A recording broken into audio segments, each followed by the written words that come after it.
മറ്റൊരു വാർത്തയിലേക്ക് കൂടി പോയ തൃശൂർ മടവാക്കരയിലേക്ക് നമുക്ക് പോകാം. അവിടെ പുഴയിൽ വീണ കാർ ഉയർത്താനുള്ള ശ്രമം നടക്കുകയാണ്. മണലിപ്പുഴയിലെ കാച്ചക്കടവിൽ മുങ്ങിയ കാറാണ് ക്രെയിൻ ഉപയോഗിച്ച് ഉയർത്തുന്നത്. കഴിഞ്ഞ ബുധനാഴ്ചയാണ് കാർ പുഴയിലേക്ക് മറിഞ്ഞത്. ഷബാസ് അഹമ്മദാണ് ചേരുന്നത്. ഷബാസ്, പല ദുരൂഹതകളും സംശയിച്ചിരുന്നതാണ്. ഇപ്പോൾ ഇതാ കാർ എന്തായാലും പൊക്കിയെടുക്കുകയാണല്ലേ? മിനിത, തീർച്ചയായും നമുക്ക് ആ ദൃശ്യങ്ങളിൽ നിന്ന് തന്നെ വ്യക്തമാണ്. മണലിപ്പുഴയിലെ കാച്ചക്കടവിൽ ഈ പുഴയിലേക്ക് മറിഞ്ഞ കാറാണ് ഇപ്പോൾ ഇതാ ഉയർത്തിയെടുക്കാനുള്ള ശ്രമം നടത്തിക്കൊണ്ടിരിക്കുന്നത്. കഴിഞ്ഞ ബുധനാഴ്ച പുലർച്ചെയായിരുന്നു ഇത്തരത്തിലൊരു അപകടമുണ്ടായത്. ചാവക്കാട് സ്വദേശിയായ സിനാൻ ഓടിച്ചിരുന്ന വാഹനമായിരുന്നു. ആ വാഹനം പുലർച്ചെ ഇതുവഴി വരുമ്പോൾ റോഡ് മനസ്സിലാക്കാതെ തെന്നി പുഴയിലേക്ക് മറിയുകയായിരുന്നു. ഈ അപകടത്തിൽ നിന്ന് സിനാൻ രക്ഷപ്പെട്ടത് അത്ഭുതകരമായിരുന്നു. പുഴയിലേക്ക് മറിഞ്ഞ വാഹനത്തിന്റെ ഗ്ലാസ് തകർത്തായിരുന്നു സിനാൻ ഈ അപകടത്തിൽ നിന്ന് രക്ഷപ്പെട്ടത്. ആലുവയിലെ ഒരു സ്വകാര്യ കോളേജിൽ LLB വിദ്യാർത്ഥിയായ സിനാൻ കോളേജിലേക്ക് പോകും വഴിയായിരുന്നു അപകടത്തിൽപ്പെട്ടത്. പിന്നീട് ഈ കാറ് കണ്ടെത്താനായി വലിയൊരു തെരച്ചിൽ അന്ന് തന്നെ സ്കൂബ സംഘവും ഫയർഫോഴ്സും ഒക്കെ നടത്തി. പക്ഷെ അന്ന് ഈ കാറിന്റെ ഒരു പൊടി പോലും കണ്ടെത്താൻ കഴിഞ്ഞിരുന്നില്ല എന്നതാണ് ഏറ്റവും പ്രധാനപ്പെട്ട കാര്യം. പിന്നീട് കഴിഞ്ഞ ദിവസമാണ്, ഇന്നലെ ഉച്ചയോടുകൂടിയാണ് ഈ കാർ പുഴയിൽ തന്നെ ഉണ്ട് എന്ന് കണ്ടെത്തുന്നത്. ഈ അപകടം നടന്ന കാച്ചക്കടവിന് 200 മീറ്റർ മാറിക്കൊണ്ട് മറ്റൊരു ഭാഗത്ത് ഈ പുഴയിലേക്ക് മറിഞ്ഞ പനയിൽ തങ്ങി നിൽക്കുകയായിരുന്നു കാർ. ആ നിലയിലായിരുന്നു കാർ കണ്ടെത്തിയത്. ഇവിടെ ചൂണ്ടയിടാനെത്തിയ ആളുകളായിരുന്നു കാർ ആദ്യം കണ്ടെത്തിയത്. ഇപ്പോഴെന്തായാലും ഇന്നിപ്പോൾ ഈ കാർ ഉയർത്താനുള്ള ശ്രമങ്ങൾ രാവിലെ മുതൽ നടന്നുകൊണ്ട് വരികയാണ്. ഇപ്പോഴത്തെ ഉച്ചയ്ക്ക് ശേഷം ക്രെയിൻ എത്തിച്ചുകൊണ്ട് ക്രെയിനിൽ റോപ്പ് കെട്ടി വലിക്കാനുള്ള ശ്രമമാണ് ആദ്യഘട്ടത്തിൽ നടത്തിയത്. പക്ഷേ അത് പാളിപ്പോവുകയായിരുന്നു. കാർ കുറച്ചൊരു 50 മീറ്ററോളം നീങ്ങിയ ശേഷം, കുറച്ച് സമയം നീങ്ങിയ ശേഷം 2 തവണയാണ് ഈ റോപ്പ് പൊട്ടിക്കൊണ്ട് ആ ശ്രമങ്ങൾ പരാജയപ്പെട്ടത്. ഇപ്പോൾ നമുക്ക് ആ ദൃശ്യങ്ങളിൽ കാണാം. ഈ കയർ കെട്ടിക്കൊണ്ട് ആളുകൾ തന്നെ വലിച്ചുകൊണ്ട് ഇത് ഉയർത്താനുള്ള ശ്രമമാണ് ഇപ്പോൾ നടത്തുന്നത്. ഫയർഫോഴ്സിന്റെ ഉദ്യോഗസ്ഥരടക്കം കാറിനടുത്തുണ്ട്. അവർ കാർ ഈ കയർ കെട്ടിക്കൊണ്ട് ആളുകൾ തന്നെ വലിച്ച് കയറ്റാനുള്ള ശ്രമമാണ്. 2 തവണയാണ് ഈ ക്രെയിനിന്റെ കയർ പൊട്ടിക്കൊണ്ട് കാർ തിരിച്ച് പിന്നോട്ട് തന്നെ പോകുന്നൊരു സാഹചര്യം ഉണ്ടായത്. അതുകൊണ്ട് തന്നെ ഈ നാട്ടുകാർ തന്നെ ഇടപെട്ട് എല്ലാവരും ചേർന്ന് ഒത്തുപിടിച്ചുകൊണ്ട് ഈ കയർ വലിച്ച് കയറ്റാനുള്ള ശ്രമമാണ്. 2 കയറാണ് കാറിൽ ഘടിപ്പിച്ചിട്ടുള്ളത്. അത് നാട്ടുകാർ തന്നെ പല ഭാഗത്ത് നിന്ന് വലിച്ചു കയറ്റുന്ന ദൃശ്യങ്ങളടക്കം കാണാം. നമുക്ക് കാറിൽ നോക്കിയാൽ കാണാം. കാർ ഏകദേശം ഈ കരയോട് അടുത്ത് വരുന്നുണ്ട്. ഒരു 100 മീറ്റർ കൂടി വന്നു കഴിഞ്ഞാൽ ആ കരയിലേക്ക് പൂർണ്ണമായും കയറ്റാൻ കഴിയും എന്നാണ് അറിയുന്നത്. ഈ പല വഴി ഇത് പുറത്തെടുക്കാനായി നോക്കിയിരുന്നു. ഇന്നലെ ഉച്ചയ്ക്ക് ചൂണ്ടയിടാനെത്തിയ ആളുകൾ കണ്ടയുടൻ തന്നെ ഇവിടെയുള്ള അധികൃതരെയൊക്കെ വിവരം അറിയിച്ചിരുന്നു, ഫയർഫോഴ്സിനെ വിവരം അറിയിച്ചിരുന്നു. അപ്പോൾ മുതൽ ഇത് കയറ്റാനുള്ള ശ്രമങ്ങൾ പല തവണ നോക്കി. തൊട്ടടുത്തുള്ള ഈ പറമ്പുകളിലൂടെ ഈ വാഹനം ഇറക്കാൻ കഴിയുമോ എന്ന് നോക്കി. വലിയ ഭാരമുള്ള ക്രെയിനാണ്. അതുകൊണ്ട് തന്നെ തൊട്ടടുത്തുള്ള ഈ പറമ്പുകളിലേക്കൊന്നും ഇറക്കാൻ കഴിയാത്ത സ്ഥിതിയാണ്. മഴ പെയ്ത് ഈ മണ്ണ് കുതിർന്നിരിക്കുന്നതിനാൽ അത് കയറ്റാൻ കഴിയാത്ത സ്ഥിതിയായിരുന്നു. അതുകൊണ്ട് തന്നെ നേരെ ഈ റോഡിൽ നിന്നുകൊണ്ട് വലിക്കാനായിരുന്നു ആദ്യഘട്ടത്തിൽ പദ്ധതി ഇട്ടിരുന്നത്. പക്ഷെ അത് വിജയിക്കാതെ പോവുകയായിരുന്നു. കാരണം പ്രധാനപ്പെട്ട കാര്യമെന്ന് പറയുന്നത് 200 മീറ്ററോളം ദൂരത്താണ് ഈ കാറ് കിടക്കുന്നത്. ഈ റോഡിൽ നിന്ന് ക്രെയിൻ ഉപയോഗിച്ച് വലിക്കുകയാണെങ്കിൽ അത് ഒരുപാട് ദൂരമുണ്ട്. അങ്ങനെ ഉച്ചയ്ക്ക് ശേഷം ഇന്ന് ക്രെയിൻ കൊണ്ടുവന്ന് 2 തവണ ഈ റോപ്പ് ഉപയോഗിച്ച് വലിച്ചപ്പോഴാണ് ആ 2 ശ്രമവും പരാജയപ്പെട്ടു പോകുന്നൊരു സാഹചര്യം ഉണ്ടായത്. അതിനാൽ തന്നെ ആ ക്രെയിൻ ഉപയോഗിച്ച് വലിക്കാനുള്ള ശ്രമങ്ങൾ മാറ്റി നിർത്തുകയായിരുന്നു. അതിനുശേഷമാണ് നാട്ടുകാർ ഇടപെട്ടുകൊണ്ട് ഈ കാറിലേക്ക് വട്ടം കെട്ടിക്കൊണ്ട് ഇപ്പോഴാ 2 ഭാഗത്തു നിന്ന് ആളുകൾ വലിച്ച് കയറ്റുകയായിരുന്നു. അതിനിടയിൽ പാറക്കെട്ടുകളുണ്ട്, ചളിയുണ്ട്.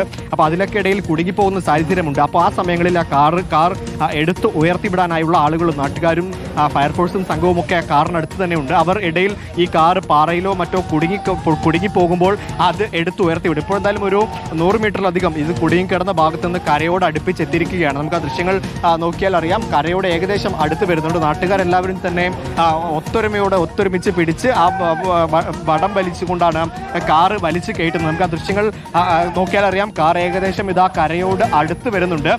എന്തായാലും 17 ലക്ഷം രൂപയോളം വില വരുന്ന ഒരു ഇലക്ട്രിക് വാഹനമാണ് അന്ന് ബുധനാഴ്ച പുലർച്ചയോടുകൂടി ഈ അപകടത്തിൽപ്പെടുന്നത്. കാർ അന്ന് തന്നെ ഒഴുകിപ്പോവുകയായിരുന്നു. ആദ്യഘട്ടത്തിൽ ഫയർഫോഴ്സും സ്കൂബ സംഘവും ഒക്കെ നടത്തിയ തിരച്ചിലിൽ ഈ കാർ കണ്ടെത്താൻ കഴിഞ്ഞിരുന്നില്ല. പിന്നീട് കഴിഞ്ഞ ദിവസമാണ് ഈ പുഴയിലെ ജലനിരപ്പ് കുറഞ്ഞ സമയത്ത് കാർ ഇങ്ങനെ കിടക്കുന്നത് ശ്രദ്ധയിൽപ്പെടുന്നത്. ഇവിടെ മീൻ പിടിക്കാൻ എത്തിയ ആളുകളായിരുന്നു ആദ്യഘട്ടത്തിൽ കാർ കണ്ടത്. പിന്നീട് എല്ലാവരെയും വിവരമറിയിച്ച് അത് ഉയർത്താനുള്ള ശ്രമങ്ങളൊക്കെ ആദ്യഘട്ടത്തിൽ നടത്തി. ഇപ്പോഴെന്തായാലും ഈ കാർ ഇതാ കരയോട് അടുത്തിരിക്കുകയാണ്.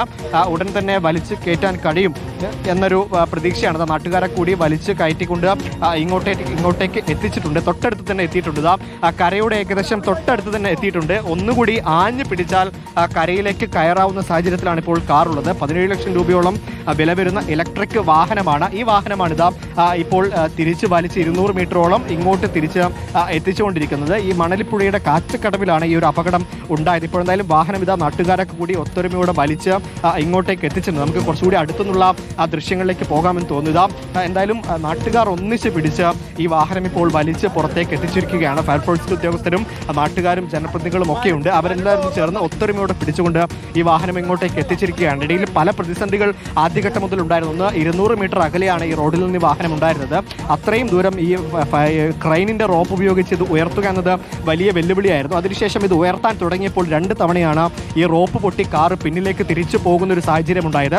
ആ ഘട്ടങ്ങളിലുമൊക്കെ ഫയർഫോഴ്സ് ഉദ്യോഗസ്ഥരും നാട്ടുകാരും പിന്നെയും ആ ശ്രമം അടുത്ത പല രീതിയിൽ തുടർന്നുകൊണ്ടിരുന്നു. അങ്ങനെയാണ് ഈ 2 റോപ്പുകൾ ഈ കാറിൽ ബന്ധിച്ചുകൊണ്ട് അങ്ങനെ നാട്ടുകാർ തന്നെ ആ മരത്തിലും മറ്റും ചുറ്റി വലിച്ചു കയറ്റുന്ന ഒരു സാഹചര്യത്തിലേക്ക് കടന്നത്. അങ്ങനെ ഒരു തീരുമാനമെടുത്തുകൊണ്ട് അങ്ങനെ നാട്ടുകാരെല്ലാവരും കൂടി ഒന്നിച്ച് ചേർന്ന് പിടിച്ച് ആ കാർ ഇതുവരെ എത്തിച്ചിരിക്കുകയാണ്. ഏകദേശം 100-150 മീറ്ററോളം ആ കരയിലേക്ക് അടുപ്പിക്കാൻ കഴിഞ്ഞിരിക്കുകയാണ്. ആദ്യഘട്ടത്തിൽ പലതവണ ക്രെയിൻ ഉപയോഗിച്ച് നടത്തിയ ശ്രമങ്ങൾ പരാജയപ്പെട്ടു. പിന്നീട് നാട്ടുകാർ തന്നെ വലിച്ച് അതിങ്ങോട്ടേക്ക് എത്തിച്ചു. ഇതിനിടയിലൊക്കെ പല പ്രതിസന്ധികളും ഉണ്ടായിരുന്നു. ഒന്നാമത് ഈ വെള്ളം കുറഞ്ഞെങ്കിലും അടിയിൽ ചളിയുണ്ട്, ഒപ്പം തന്നെ പാറക്കെട്ടുകൾ പല ഭാഗത്തായി ഉണ്ട്. ഈ കാർ നീക്കുന്ന സമയത്ത് പല സമയത്ത് അത് അതിൽ തങ്ങി നിൽക്കുകയും തടയുകയും ഒക്കെ ചെയ്തിരുന്നു. അങ്ങനെ ഈ ഫയർഫോഴ്സ് ഉദ്യോഗസ്ഥരും ഇവിടെ ഈ പുഴ പരിചയമുള്ള നാട്ടുകാരും ഒക്കെ ചേർന്ന് ഇങ്ങോട്ട് വന്നുകൊണ്ട് ആ പുഴയിലേക്ക് ഇറങ്ങിക്കൊണ്ട് അത് മാറ്റിക്കൊണ്ടാണ് ഇപ്പോൾ വീണ്ടും ആ കാറ് ഉയർത്താനുള്ള ശ്രമങ്ങൾ നടത്തിക്കൊണ്ടിരിക്കുന്നത്. ഇപ്പോൾ എന്തായാലും ഈ കരഭാഗത്തോട് ഏകദേശം തൊട്ടടുത്ത് ഈ കാർ എത്തിയിരിക്കുകയാണ്. ഇനി കുറച്ചുകൂടി ഒന്ന് കയറ്റിയാൽ ഈ കാറിന് ഇത് പൂർണ്ണമായും കരയിലേക്ക് എത്തിക്കാൻ കഴിയും എന്നാണ് നിലവിൽ മനസ്സിലാകുന്നത്. ഇത് പൂർണ്ണമായി റോഡിലേക്ക് കയറാൻ കഴിയുന്ന ഒരു ഭാഗമല്ല, പക്ഷേ എന്തായാലും ഈ വെള്ളത്തിൽ നിന്ന് കാർ ഉയർത്താൻ കഴിയുന്നു എന്നതാണ് ഏറ്റവും ആശ്വാസമുള്ള കാര്യം. കാരണം കഴിഞ്ഞ ഒരാഴ്ചയോളമായി ഈ കാർ വെള്ളത്തിലായിരുന്നു. ആദ്യഘട്ടത്തിൽ ഈ കാർ എവിടെ പോയി എന്നതിനെക്കുറിച്ച് ആർക്കും ഒരു വിവരവും ഒന്നും ഉണ്ടായിരുന്നില്ല.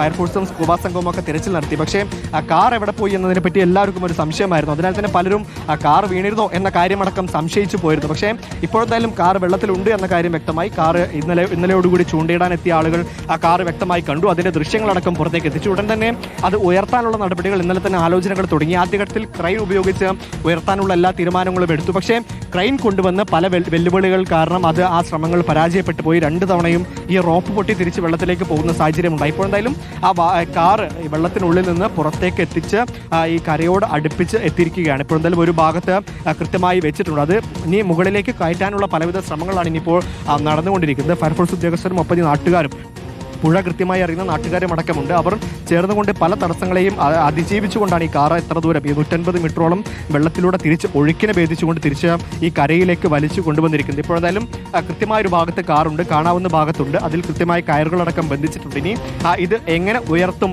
ഈ കരയിലേക്ക് എടുത്ത് വെക്കും എന്നതാണ് ഇനിയുള്ള കാര്യം. അതിനായുള്ള നടപടികളാണ് പുരോഗമിച്ചുകൊണ്ടിരിക്കുന്നത്. എല്ലാവരും ഒത്തൊരുമയോടെ പിടിച്ച ആ കയറുകൾ 2 വടവും പിടിച്ച് വലിച്ച് ഈ കരയോട് അടുപ്പിക്കുകയായിരുന്നു. ഒരു 5-6 ദിവസത്തോളം ഒരു വിവരവും ഇല്ലാതിരുന്ന കാറാണ്. ഇപ്പോൾ എന്തായാലും ആ കാർ പുറത്തേക്ക് എടുത്തിരിക്കുകയാണ്. ഏകദേശം ഈ 17 ലക്ഷം രൂപയോളം വരുന്ന ഇലക്ട്രിക് കാറാണ് കഴിഞ്ഞ ബുധനാഴ്ചയോടുകൂടി അപകടത്തിൽപ്പെട്ടത്. ഇപ്പോൾ എന്തായാലും ഒരു പ്രതീക്ഷയാണ്. കാറ് പുറത്തേക്ക് കിട്ടി. അന്ന് ഈ അപകടത്തിൽപ്പെട്ട ചാവക്കാട് സ്വദേശിയായ സിനാൻ എന്ന നിയമവിദ്യാർത്ഥി വളരെ അത്ഭുതകരമായിരുന്നു രക്ഷപ്പെട്ടത്. ഈ വെള്ളത്തിലേക്ക് വീണ കാറിന്റെ ഗ്ലാസ് കരയ്ക്ക് അടുത്ത് വരെ എത്തിച്ചിരിക്കുന്നു. ഇനി വലിച്ചു കയറ്റിയാൽ മതിയാകും. കഴിഞ്ഞ ബുധനാഴ്ച മറിഞ്ഞ കാറാണ് ഇപ്പോൾ നാട്ടുകാരൊക്കെ കൂടെ ചേർന്ന് വെള്ളം കുറഞ്ഞ സമയത്ത് പുഴയിൽ നിന്ന് വലിച്ചു കയറ്റി.